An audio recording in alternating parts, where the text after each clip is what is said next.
Bonjour, dans cette vidéo astrologique bien sûr, mais il y aura d'autres vidéos parce que j'ai plein de marchandises. J'ai passé 3 jours successifs chercher le vêtement, donc on va aborder le sujet de la nouvelle lune du 1er avril cette année, un événement astrologique qui nous plonge dans une ambiance d'action, du renouveau, de la renaissance et des nouveaux débuts, je dirais, avec davantage d'ouverture.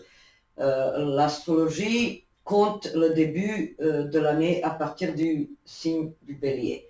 Donc c'est le premier signe, c'est le chef, c'est l'énergie printanière, spontanée, qui n'a pas encore acquis des choses sérieuses, l'expérience. Donc tout est nouveau, tout est en éclosion. Et voilà, c'est la naissance, c'est la nouvelle vie, vous voyez, astrologiquement parlant. Et la chose intéressante, c'est qu'on n'a pas d'aspect majoritairement tendu ou éprouvant, ou quelque chose qui nous aurait plongé dans le contexte de destruction, de panique, de peur ou de... voilà, franchement, je ne vois pas de telles situations. Je suis bien consciente de la réalité où nous nous trouvons actuellement avec la guerre que la Russie a entreprise contre le pays frontalier, contre l'Ukraine, et pourtant, astrologiquement parlant, les choses devraient aller vers le nouveau début plus calme, je dirais, parce qu'on a des planètes en Verseau, on a des planètes en Poisson. On n'a pas de carré de ces planètes, disons, euh, explosives en bélier. Ces planètes guerrières, Soleil, Lune ici, Soleil, Lune et Mercure en bélier. Mais elles sont ces planètes conjointes, mais il n'y a pas d'aspect tendu, il n'y a rien, un aspect conflictuel par exemple, il n'y a pas de carré à Pluton, il n'y a pas de carré Saturne-Uranus, certes les signes où ils se trouvent sont en carré, mais il n'y a pas de carré au proprement dit, astrologiquement parlant. Donc j'en déduis que forcément des initiatives de paix et de négociations et des compromis pourraient voir le jour et que les choses vont évoluer dans le sens d'un dénouement euh, propice à une personne ordinaire qui n'a pas fait cette guerre, qui n'est pas concernée. Parce que d'abord, au XXIe siècle, les guerres territoriales, franchement, quoique, ce n'est pas une guerre territoriale au proprement dit, ni une guerre motivée par l'intérêt économique, je dirais, parce qu'on va avoir que des perdants, économiquement parlant. C'est une guerre du vampirisme du diable rouge. Le diable rouge, c'est le pire ennemi de l'humanité, c'est justement le communisme. Et voilà, c'est une réaction, voilà, forcément, comme vous pouvez déjà savoir, même après la chute mur du mur de Berlin, la génération de Russes qui a maintenant autour de forcément 60, 70 ans, ces gens-là n'ont jamais réussi à accepter les idées du monde ouvert. Ces idées sont uniquement réservées à la population jeune, qui a grandi avec les logiciels, la communication virtuelle, le monde sans frontières en virtuel. On n'a pas de pays, on n'a pas de barrières physiquement, on a, disons, des langues différentes, mais c'est facile à comprendre quand même à l'aide d'un logiciel, à deviner de quoi il s'agit. Donc, Hélas, c'est la vengeance de ces générations qui étaient mieux dans leur espace étroit et borné, et c'est leur soutien qui a permis cette intervention de la Russie. Vous voyez, des pensées arriérées. Le diable rouge qu'il faut éliminer à tout prix, qui s'est réveillé et qui menace de nouveau de s'emparer de l'Europe et de nous mettre dans une position de soumission. Et ceux qui glorifient la puissance russe, etc., dans le Moyen Âge, je tombe de temps en temps sur de telles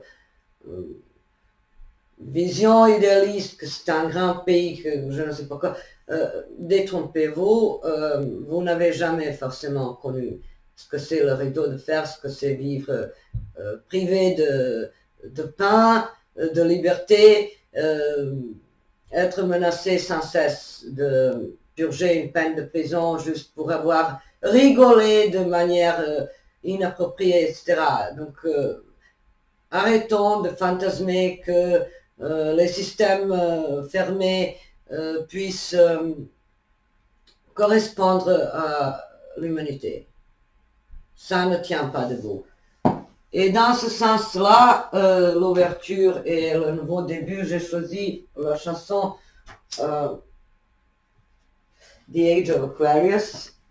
The Age of Aquarius, c'est une chanson qui a été écrite par James Rado et Jérôme Ragni, sortie en 1969, musique Got McDermott. Et le groupe, c'est The Fifth Dimension. Justement, cette chanson est très parlante dans le sens que l'ouverture et le nouveau monde est en train de naître. Et comme vous pouvez déjà l'associer au mouvement plus ou moins pacifique qui s'opposait à la guerre, donc il y a une forte connotation de paix, d'équilibre, de soutien, d'une humanité sans frontières, sans bornes, sans préjugés. Le Verseau justement symbolise cette ouverture, et on a dans cette nouvelle lune Soleil, lune 11 degrés Bélier, Mercure 9 degrés du Bélier, Vénus et Mars et Saturne en Verseau. On a donc 3 planètes en Verseau. C'est pour ça que j'ai choisi The Age of Aquarius. Je vais vous lire le texte en anglais. When the moon is in the 7th house and Jupiter aligns with Mars, then peace will guide the planets and love will steer the stars. This is the dawning of the age of Aquarius. Age of Aquarius, Aquarius, Aquarius. Harmony and understanding, sympathy and trust abounding. No more falsehoods or derisions, golden living dreams or visions, mystic crystal revelation and the mind's true liberation. Aquarius, Aquarius. Let the sunshine, let the sunshine, the sunshine in. Let the sunshine, let the sunshine, sunshine in. Oh, let it. Simone, now everything. Just sing along. Let the sun shine in. Open up your heart and let it shine on it. When you are lonely, let it shine on. Got to open up your heart and let it shine on it. And when you feel like you've been mistreated and your friends turn away, just open your heart and shine it on it, on in. Vous avez donc compris, il s'agit de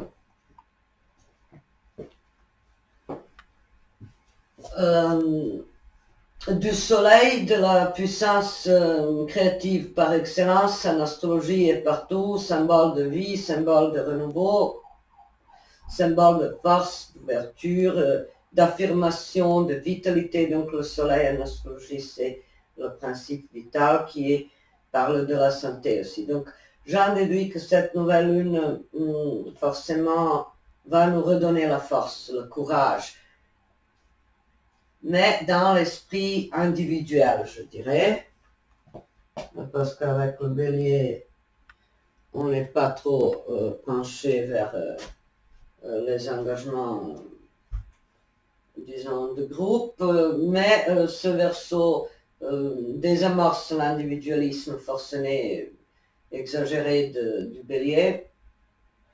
Et donc tout va dans le sens d'une coopération internationale en faveur de la paix, de l'ouverture et du nouveau monde, le nouveau monde où il n'y a pas de place pour les régimes arriérés et les pensées arriérées, où la liberté règne en tant que valeur suprême, je dirais, avec ce verso. Et puis on a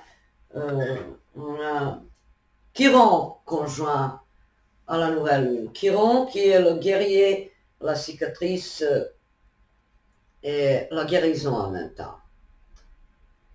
Vous voyez, ce Chiron conjoint à la nouvelle lune, justement, nous parle que forcément, ces événements tragiques où on a déjà 10 millions de personnes réfugiées et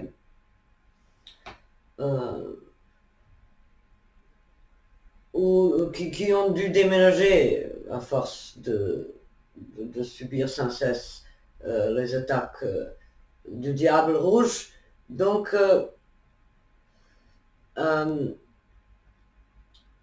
tous ces événements nous ont montré que la solidarité et l'union du monde libre avec les valeurs d'intégrité, de liberté personnelle, ce monde va prendre le dessus. Ce monde est imbattable. Le monde arriéré du diable rouge est en train de s'éliminer lui-même, entre autres. Parce que le monde civilisé voit justement la menace et le danger qui provient de ces modes de pensée réactionnaires. Et donc, j'en déduis que c'est le message de cette nouvelle. Dans le conflit, dans la guerre, c'est Soleil, Lune, Mercure, Chiron, conjoint en Bélier. Cette guerre nous a ouvert les yeux. Il ne faut pas se leurrer sur la possibilité de coopérer avec quelqu'un qui est dans sa tête, qui est resté dans un âge reculé. Ça ne va pas, tout simplement. Vous voyez de quoi je parle. Ce déséquilibre était nécessaire pour ouvrir les yeux au monde civilisé que le danger ou la propagande, la manipulation médiatique, la limitation, vous savez même, ils ont relayé sur leurs médias russes que l'opposant principal du régime a été condamné à une peine de prison de 9 ans et une amende de quelques milliers d'euros pour l'arnaque liée à l'entreprise française Yves Rocher. Nulle part il ne mentionne son engagement en tant que principal opposant du régime. Vous voyez cette perfidie. La perfidie en astrologie pourrait être attribuée au Scorpion ou ici en Poisson. Magouille dans les coulisses. Vous voyez, c'est une désinformation. Si l'on ne savait pas, voilà, on pourrait facilement croire que c'est vrai, que c'est quelqu'un qui magouille. Mais ils n'ont pas précisé en quoi ça consiste, cette arnaque, avec Yves Rocher. Donc, j'en déduis que le pauvre Yves Rocher n'y est pour rien. Ça ne tient pas debout. C'est détourner les faits. Ici, je dirais que c'est lié à ce Jupiter-Neptune en Poisson. C'est ça. Magouille, mensonge. Mais comme la chanson que j'ai choisie nous dit, il n'y aura plus de mensonges, il n'y aura plus de dérision. Donc, le nouveau monde avec le nouveau monde est en train de naître avec cette nouvelle lune. Et au niveau personnel aussi. Parce que vous voyez, il n'y a pas de carré Saturne-Mars, il n'y a pas d'aspect éprouvant avec ces planètes en Poisson qui auraient parlé de quelques crises sanitaires ou autres. Donc, et même la crise, disons, avec les réfugiés, selon moi, ça va être réglé de manière efficace. Parce qu'on a Soleil, Lune, Mercure, l'engagement direct en faveur, sur le terrain, en faveur des personnes forcément qui sont touchées par destruction de guerre. Vénus, Mars, Saturne en conjonction, en Verseau, de nouveau l'alliance, le soutien fraternel. En Verseau, c'est donc l'engagement solidaire et altruiste en faveur de personnes défavorisées. Et on a Pluton, Trigone, nœud nord dans le signe de terre. De nouveau, selon moi, ce Pluton, ça pourrait être de nouvelles ressources énergétiques et bien aspecter ce nœud nord, finalement se sécuriser au niveau du gaz, de la manière à fournir les hydrocarburants et les moyens à se chauffer en automne prochain et en hiver prochain. Avec ce Pluton en Capricorne bien aspecté, mieux aspecté à ce nœud nord qui était avant. Donc,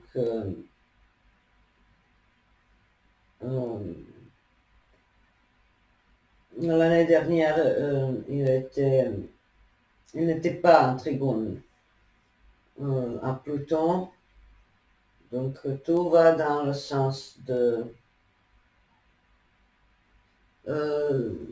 solutions à long terme avec Pluton.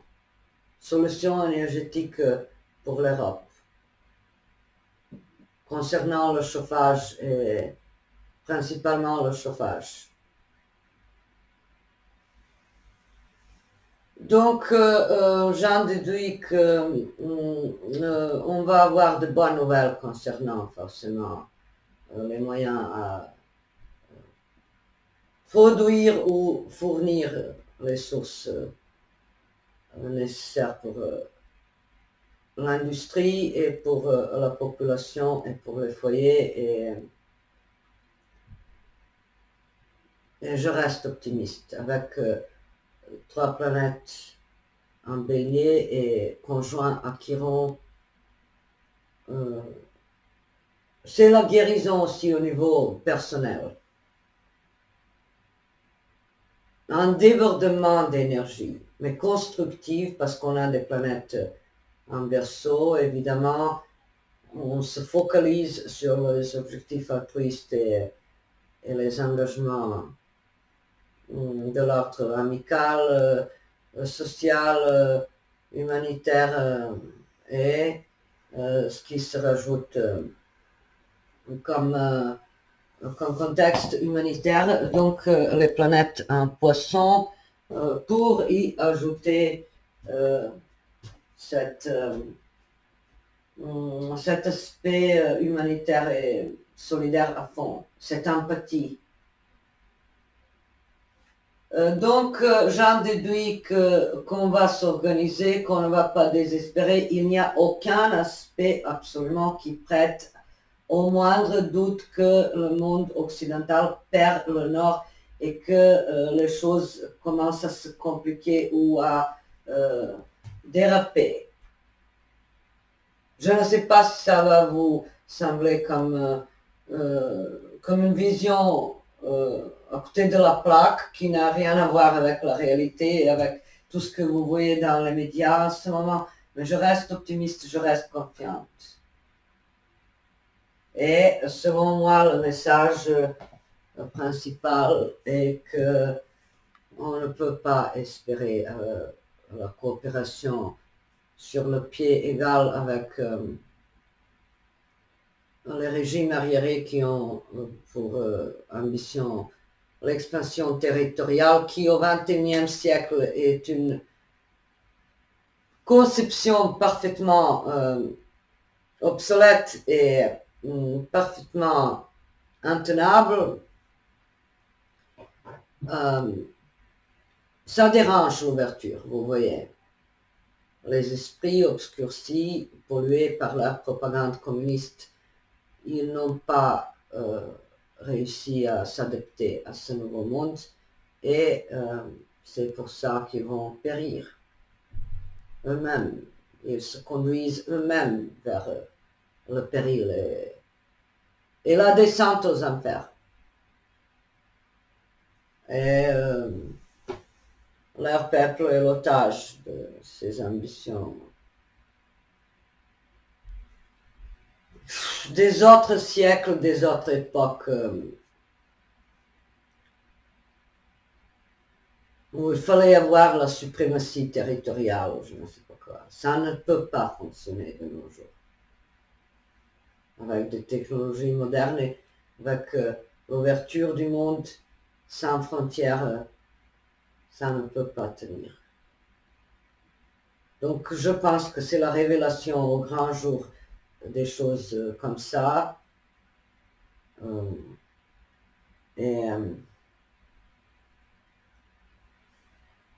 Donc la chanson nous dit qu'il faut ouvrir nos cœurs, qu'il n'y aura plus de fausses amitiés, de mensonges, de dérision. Ça va être une vie de rêve, de vision, de révélation. Forcément, voilà, la connexion à notre psyché, l'ouverture de nos esprits et tout ça. Bien sûr, la chanson peut être interprétée dans un contexte contre la guerre, dans le contexte des idées de hippie commune, dans le contexte de l'opposition à toutes sortes de tyrannies, de violences, d'armes, d'usage d'armes, etc. Le mouvement donc pacifiste et tout ça, mais ici, je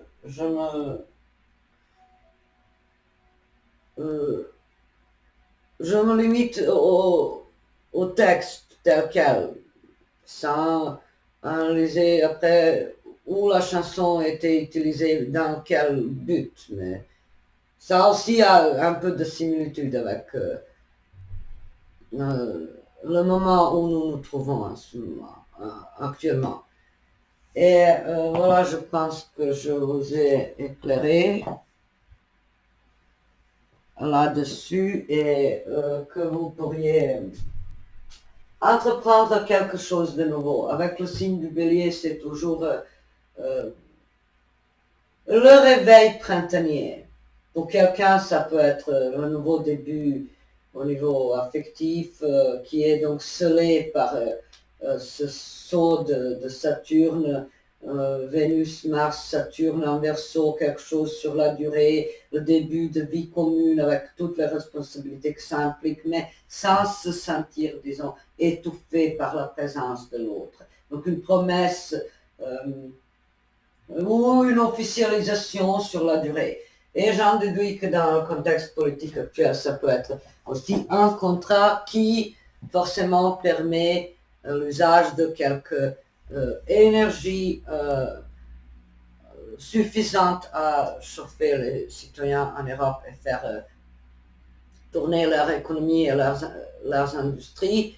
Donc, on va sortir de la déprime et de l'angoisse qui était là lors de la dernière éclipse, quand on a eu la pleine lune dans l'axe Vierge-Poisson, où tout était focalisé sur la survie, les prix, la gestion du quotidien, les denrées alimentaires, les coûts augmentés de tout ça. Mais là, il n'y a plus cette obsession par la pensée comment on va survivre. On va survivre. On va survivre, mais on ne va pas tolérer le diable rouge. Désormais, non, c'est fini. Vous voyez de quoi je parle.